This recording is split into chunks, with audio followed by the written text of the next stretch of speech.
Hey, Screaming Geek Media here. I am Jerry the Geek. Today we're going to be talking about the new Xbox we just got for our household. But before we do, if you like physical media, 4Ks, Blu-rays, DVDs, home theater, movies, and of course now I'm adding some Xbox content. So please check out my videos on my channel, like, subscribe, and turn your bell notifications on. So this video we're going to talk about the new Xbox Series X that we just recently got. Going to talk about the packaging, show you how all that was done. I was very impressed with how it was packed. I didn't think about doing an unboxing until actually having everything all set up. And I was like, damn, this would be cool to kind of showcase on my channel. But so I'm going to go ahead and show the packaging anyways, kind of show how everything opened up. And like I said, if we're spending $500 on a new console, game system, I was highly impressed with how Microsoft packaged this thing and shipped it. We are not big gamers. Our home, I mean, we've been playing the Xbox 360 for ages. And then, I got a PS2. Yes, 2, not 3, not 4 or 5. A PS2. It hasn't been played in ages, but it's hooked up. I still got some old classic games I still like playing. And we also have the Nintendo Wii. And we really never gave it a whole lot of thought about getting a new Xbox when it came out a couple years ago. I was like, well, I was, being not a big enough gamers, we didn't just see a need of forking out that kind of money. But it wasn't until about a month or two ago we started seeing the advertisements for the new Hogwarts Legacy, which my wife loves Harry Potter. So that got her juices flowing and thinking about maybe getting a new system. So it's kind of nice with all the money I've blown on movies the last couple of years that we're spending money on something that she's going to really enjoy. I'll benefit from it too. I'm looking forward to playing some new games.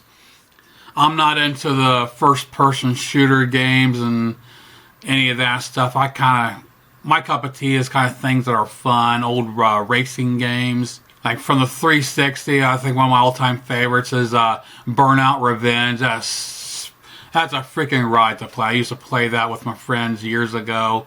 Be the multiplayer. Some old PlayStation games from the original console. I think my all-time favorite would be ESPN2 Extreme Games. That was a complete blast. I still have that. I haven't played it for a while. I wish some of these older games would be converted into the newer consoles. Sure, with the new systems and processing, you're able to get the better resolution. The graphics are they've really raised the bar on what you could see. But at the same times, I'm a person that's like, well, can it be too realistic? If you make it too real, maybe it won't be as fun. I like simplicity. I don't like something that's too hard to play. Now, once we doing some research on the new system, pictures for the Xbox Series S and X, and plus PlayStation 5, shows them sitting vertically. And I wasn't sure if I wanted to do that because our setup, I'm not sure if we had space for it. Did some measurements and plus also learned that the X can be set down horizontally. So I was like, well, if I need to, I can put it horizontally. I got some room on the shelf. I could do that. And vertically, it actually does fit on the top shelf, and the top of it just right underneath the bottom edge of the TV screen. So it actually worked out pretty good. Just fits right there next to the center speaker and blends in. Which after all said and done, I'll show you what it looks like, where it's sitting at. But once we decided to go ahead and purchase it, purchasing it was another story. At first I didn't think about going straight to Microsoft. I kind of looked and seen. They had the bundles with Hogwarts Legacy.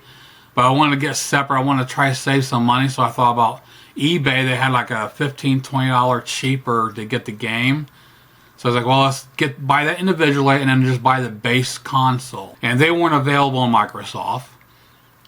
And then, Best Buy was, they did not offer shipping, which I don't know why. I guess they didn't want to lose their ass on paying for shipping. I don't know, but that kind of money. They should have offered it, but we live 2.5 hours from a Best Buy, so going to pick up was not an option. Walmart, they had the base units available for the regular price of $4.99, but their sellers wanted like $190 to ship, so that wasn't an option. Amazon, you had to sign up because of the demand. You had to be invited to purchase one. So I went back to Microsoft's website, and actually they had the bundle with because we'd already purchased the game, so we had it coming. From Microsoft's website, they had the console bundled with Forza Horizon 5. So I thought, well, that's a racing game I might like, so let's just go ahead and get that. Free shipping from Microsoft. Ordered on a Monday, had it 2 days later. Fantastic. Again, very impressed with how this package. We're going to have to resituate my camera so I can show you the entire box and then open it up and show you how everything was packed. And we'll go upstairs and we'll actually show you how it's set up. And I got the little charger as well. So let's just dive in. So here we have the package it came in. Came through FedEx.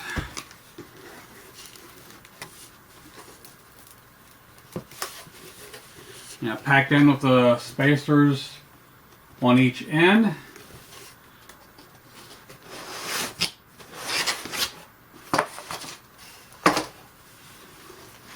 Pull this puppy out. Nice, gorgeous. Actually, this is a slip cover around the entire box.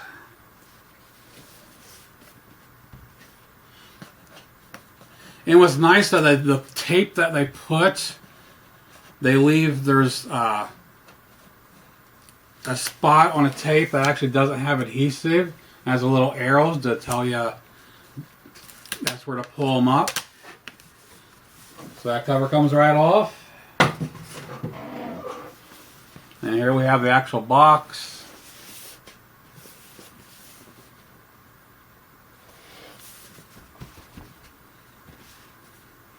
You can see, again, all tapes, nice, easy, well done. There's a couple there. There's a couple on the bottom.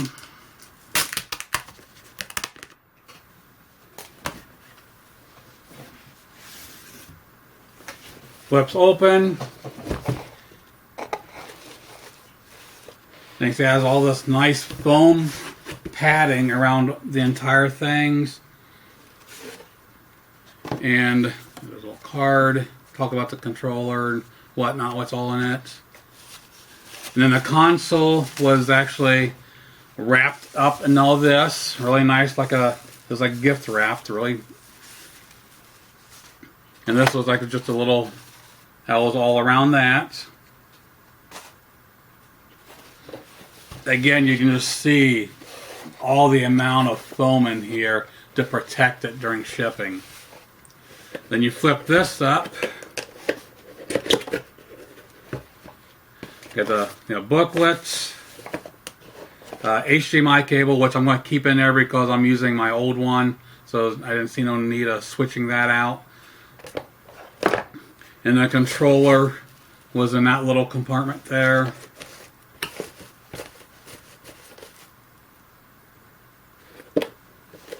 So yeah, I was very impressed. I mean, just look the way this is packaged.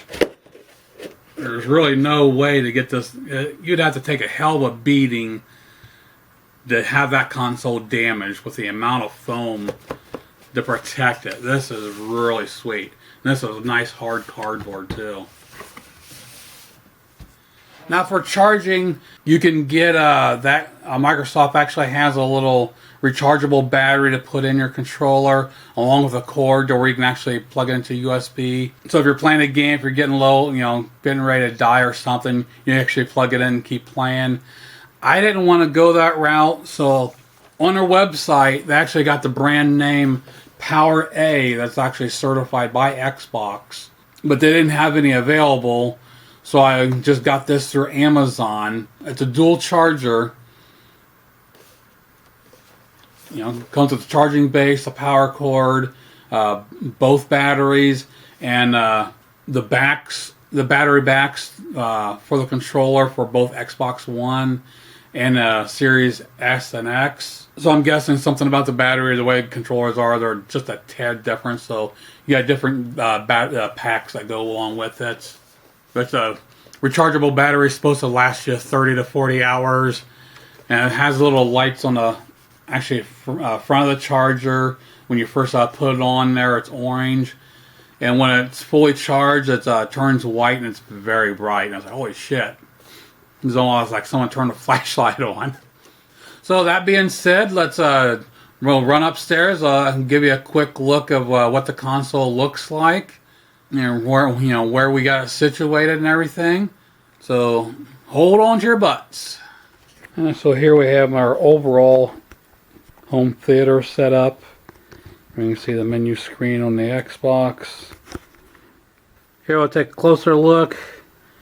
It was sitting next to the speaker. You got your Xbox logo lighting up, your disc slot, eject button, and down here we have a USB port with the sync button for the controllers.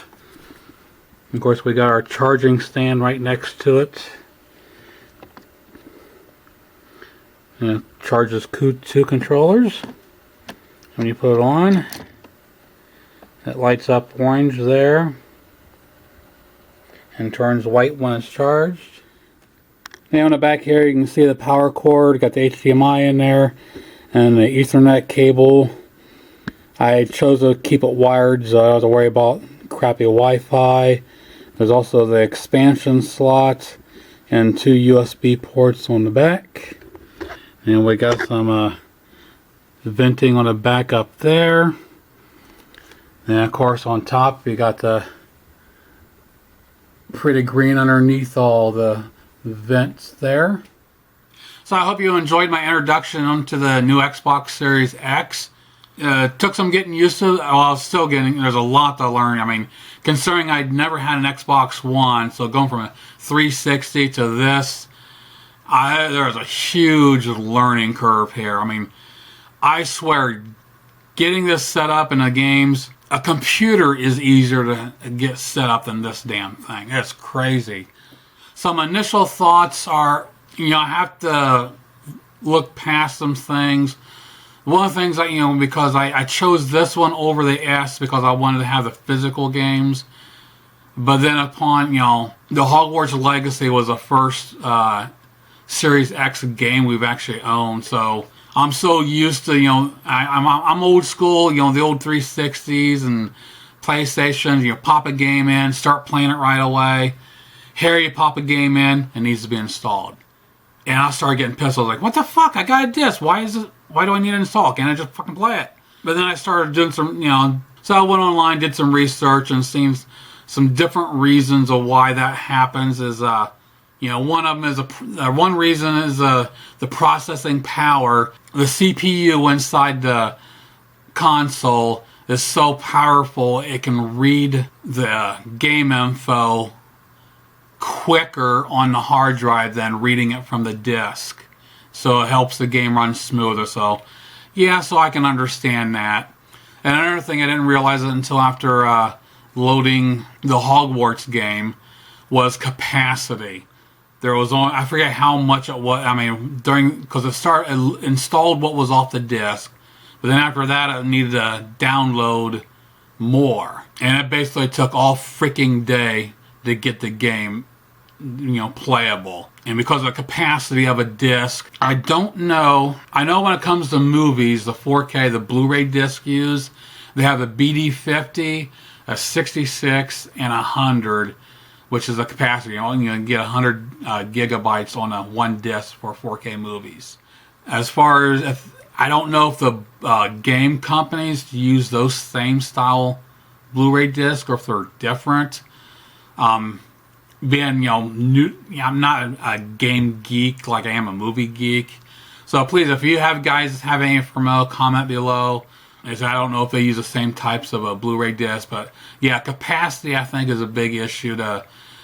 Part of the game will come on a disc, but then the rest of it has to be downloaded and installed. which kind of sucks because your console comes with 1 terabyte of storage, which sounds like a lot, but not really. If you're an avid gamer, it's not going to take long to use that space up. And the expense on those you can buy those expansion cards to put into the back, but they're so expensive. I mean, you're already spending $500 on a system. I think maybe storage should have been a little bit more. I mean, let me know what you think about that as well. But yeah, I think, someone that plays a lot of games is going to use up that storage space very quick. Now, my wife she's a big Diablo fan. So she actually played the Diablo 4 beta this week, and she really loved it. And I actually went ahead and pre-ordered the game, looking forward to getting it. And I watched her play a little bit of visuals, were pretty damn good. As far as any of the older games, even though they say it's backward compatible, you're very limited on what's available to play. Like I said, since we're not big gamers, our game collection is not that much. I think we had about 10 games on the 360 and a couple from the original Xbox. I haven't tried those yet. But of the 360 games, of the 10 of those, 2 of them would play on a new system with updates. And then my Burnout Revenge would play, got it updated, actually played the hell out of it for a couple hours, loved it. Also, I think the Lego Lord of the Rings, it played with some updates. But the Lego Harry Potters, the Lego Hobbits, and the rest of the 360 games would not even load. But getting on a Microsoft site, was able to download that, an updated version of the Lego Hobbit, so it was like $5, download that. Wife played that for a bit. And we went ahead and I ordered on eBay the Lego Harry Potter set that was designed for the Xbox One.